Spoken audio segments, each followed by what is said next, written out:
Well, hello, and welcome to a brand new week here on The One Show with Alex Jones. And Matt Baker. Our guest tonight is a big star in her own right who sold millions of records as part of the biggest girl group in history. But tonight she's not here to talk about herself. No, at Christmas time, her close friend, George Michael, passed away, and she's put her feelings for him into a new record with the help of George's band. Please welcome, everyone, Geri Horner. Hey! Hey, Geri. Welcome back. It's good to be back. It's lovely to see you. We are going to talk about George in detail in a second. But were you a fan of Wham growing up? I was a massive Oh, fan. me too. Massive. I loved Wham. I went to his concert. You know, I thought I was going to marry him. Had the posters. Favourite song? Probably "I Don't Want Your Freedom." That's from Wham. Yeah.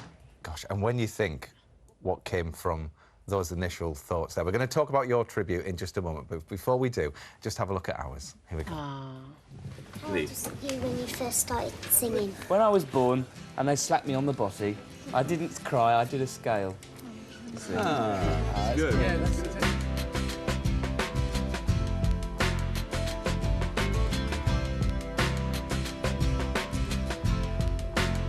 It's a big laugh, you know. We don't get up there and say, look at us, you know, aren't we sexy and everything. We do, but I mean, it's a joke, you know. We see the funny side of it.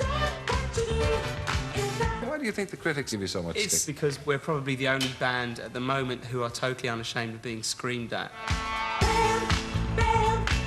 Maybe it was slightly unfortunate that I became well-known so young, because I think had I gone for it even 4 or 5 years later, I might have avoided some of the problems of my career. Faith, the way I looked in the videos and stuff was pretty much, as sad as it is, that was pretty much how I was walking about day to day. I was so confused about my sexuality and other things. I suppose I was prone to depression around loneliness, because it is very lonely if you're surrounded by people, but you're not really surrounded by anyone. So much to lose, and what we have to learn. What was he like? What was he like? Strong, silent, fat, ugly, spotty. Yeah. You know, it's all trying to get this ugly duckling image across. Yeah. When do you turn into the spot? Well, you know, this is what we're waiting to see.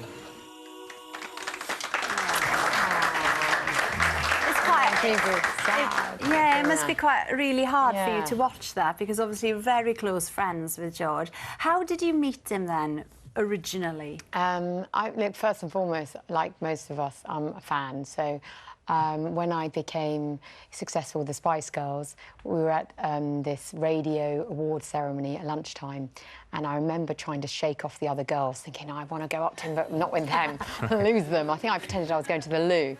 And I went up to him and I tried to give big flirty eyes, and it just sort of didn't work.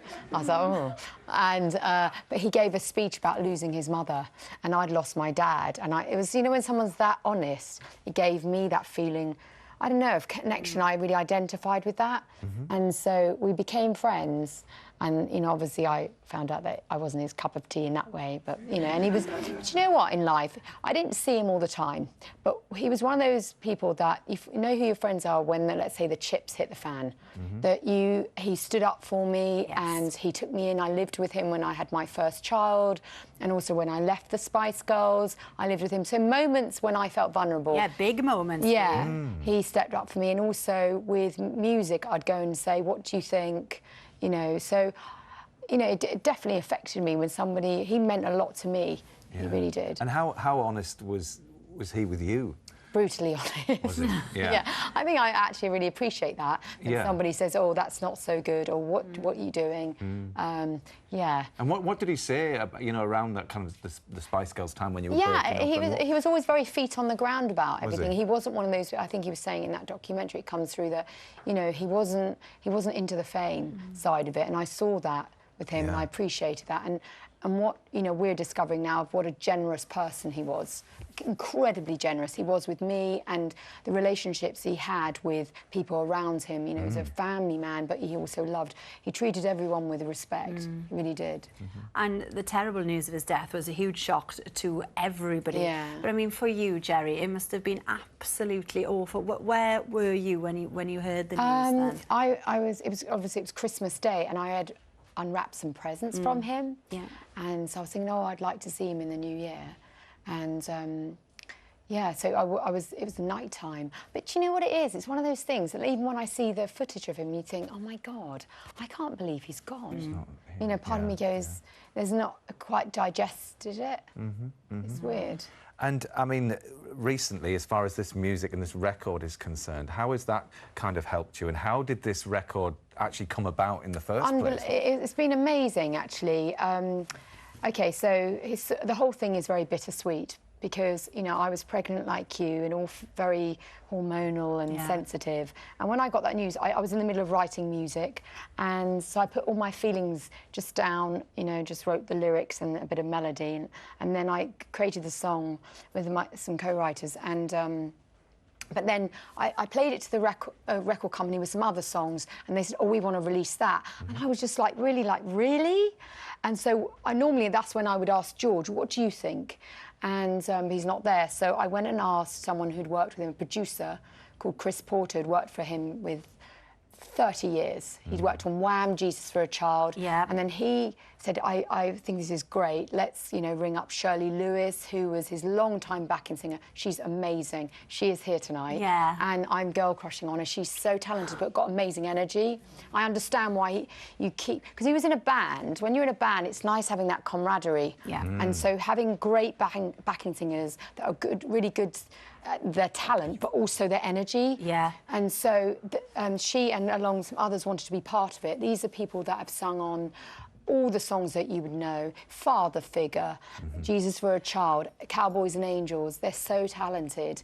So it was just an amazing gift. Yeah, you and know, it's to work a with them. seal of approval as well, in a way, because you say you felt unsure about releasing it, but if they're all on board... Yeah, it gave me the courage. And actually, I haven't really... I put my hands up. I haven't released any music for a long time because I actually went through a period of saying, what do you think? And he goes, leave time. Because, you know, I wanted to jump from the hot pants girl, do you know what I mean? Which we loved, by the way. But to get into a more mature artist, Yeah. I was thinking, how do you do that? Because he's made that jump.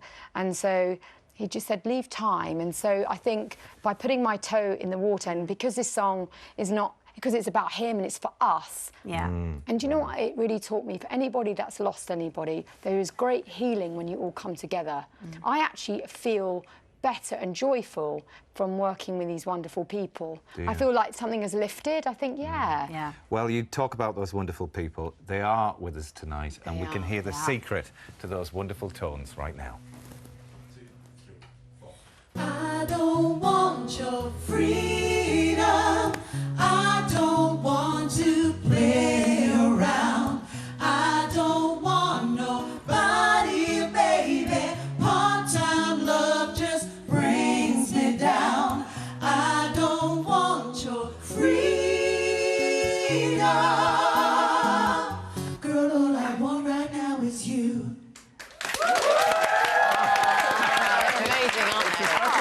To hear that live,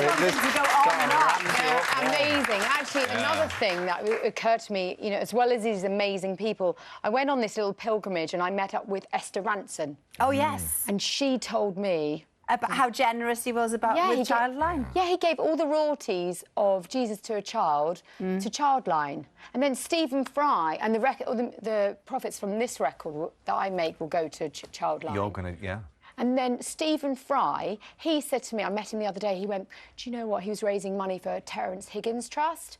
And he said that George pulled him to a side and said, you can have all the profits from Britain of Ladies and Gentlemen, the collection album. Did he really? Yeah. He was just, well, I didn't know that. No. They're like, wow. Well, Geri and the fantastic band we heard will be performing Angel in Chains for us a bit later tonight. For the first time on television, it's Geri Horner with her new single, Angel in Chains, and all the proceeds go to Childline. Here she is.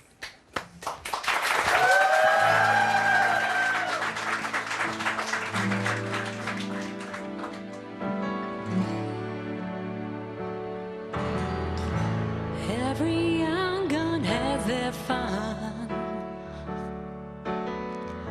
The brightest star burns half as long. Who knows why the good die young? I wonder where you've gone. Could have been born tomorrow, could have waltzed through the sorrow, but you left us singing, heal the pain. We're all angels in chains. Looking back, the aftermath still burning from the flame. Say goodbye, it's time to heal the pain. George, your faith will never end. You gotta have faith. Father figure, brother, friend. Understand me. Little boy dying to belong. I wonder where you've gone. The world can be cold and cruel. A gentleman but not a fool.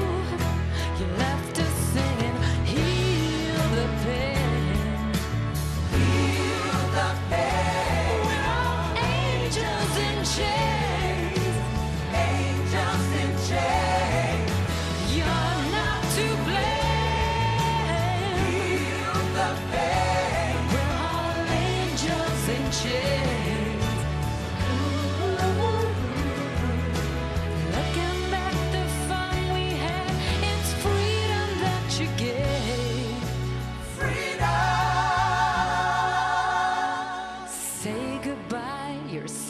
Tonight, it's time to heal the pain.